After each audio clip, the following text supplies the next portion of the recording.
సవాళ్లు ప్రతి సవాళ్లతో వేడెక్కింది తెలంగాణ రాజకీయం. నల్లగొండ వేదికగా కృష్ణా జలాలపై బీఆర్ఎస్ అధినేత ప్రభుత్వంపై సమర శంఖం పూరించారు. ఇక తగ్గేదేలే అంటూ కాంగ్రెస్ ప్రభుత్వానికి వార్నింగ్ ఇచ్చారు. అటు సీఎం రేవంత్ రెడ్డి కూడా మేడిగడ్డ వేదికగా బీఆర్ఎస్ పై సమరనాదం వినిపించారు. అన్ని పాపాలకు కేసీఆరే కారణమని ఆరోపించారు. అవినీతిపై చర్చ జరగకూడదనే అసెంబ్లీకి రాకుండా నల్గొండకు వెళ్లారని ఫైర్ అయ్యారు.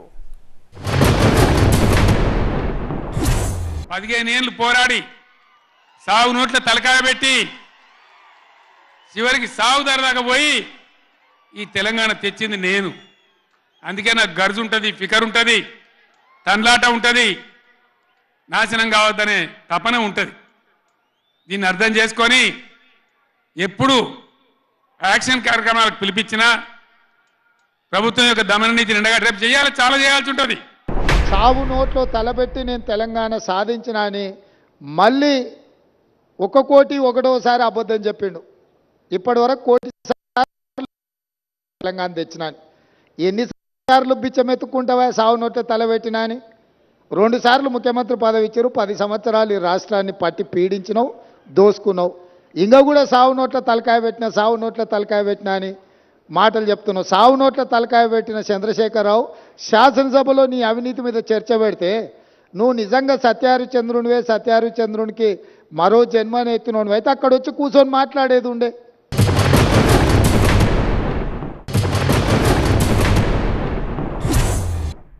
కృష్ణా జలాలలో అటు గోదావరి జలాలలో తెలంగాణ రాష్ట్రానికి రావాల్సిన సంపూర్ణమైన వాటా వచ్చేదాకా బీఆర్ఎస్ కొట్టాడుతుంది. ఇలా అసెంబ్లీలో తీర్మానం చేయగానే కాదు, అఖిల పక్షం తీసుకొని పోవాలి ముఖ్యమంత్రి. అధికార పార్టీ అన్ని పార్టీల రాజకీయాల నాయకులను ఢిల్లీకి తీసుకొని పోవాలి, ప్రధానమంత్రిని నిలదీయాలి.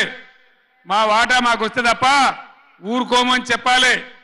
ఆ చెప్పేదాకా మనం కూడా ఎంబడబడాలి.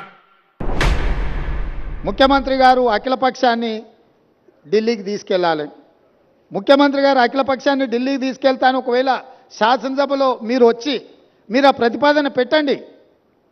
మా ప్రభుత్వము వినడానికి, ప్రజలకు మేలు జరిగే విధానాలు చేపట్టడానికి స్పష్టంగా ఒక స్పష్టతతో ఉన్నది.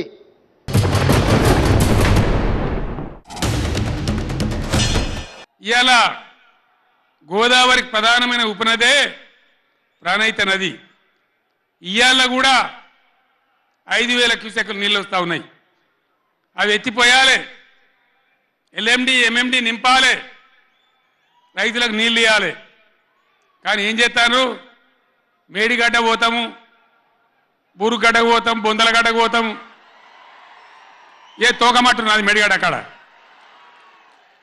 మీ బండారం బిడ్డ ఈ స్టేజ్ మీద కూర్చున్న నాయకులు ఏమవుతున్నామో ఈ అసెంబ్లీ అయిపోయిన తర్వాత మేము కూడా అడిగి పోతాం, మీ చరిత్ర మొత్తం ఎండగడతాం. మేడిగడ్డ బలైపోయింది, అన్నారం సుందిల్లా సున్నమైపోయినాయి ఈరోజు. అందుకే మీరు దీన్ని చాలా అల్కగా తీసుకుంటున్నారు. ఇక్కడ వచ్చిన వాళ్ళని చులకన చేసి మాట్లాడుతున్నారు. మీరు ఈరోజు ఇక్కడికి రాకపోవడం ఒక తప్పిదమైతే ఇక్కడ తీసుకున్న కార్యక్రమాన్ని చులకన చేసి తిట్టడం అనేది మీ దిగజారుడు తనానికి నిదర్శనం. చంద్రశేఖరరావు గారు ఈరోజు ఆయన మాట్లాడుతున్నాడు, మీరు కేఆర్ఎంబి మీద మీకు అవగాహన లేకపోతే నడితే అన్నా ఎట్లా చేద్దామని మాట్లాడితే నేను సలహా చెప్పటోని. అయ్యా, శాసనసభలో చర్చ పెట్టినాం, సలహా చెప్పమని అడిగినాం.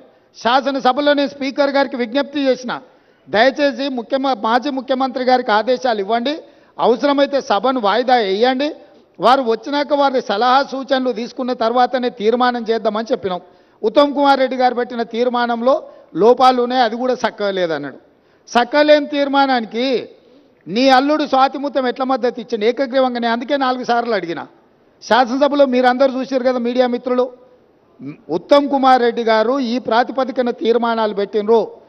దీనికి టీఆర్ఎస్ పార్టీ వైఖరి ఏందో స్పష్టంగా చెప్పండి అని అంటే హరీష్ రావు గారు మాజీ సాగునీటి పారుదల శాఖ మంత్రిగా, కేసీఆర్ కుటుంబ సభ్యుడిగా స్పష్టంగా ఈ తీర్మానానికి సంపూర్ణమైన మద్దతు పలుకుతున్నా అని చెప్పిండు.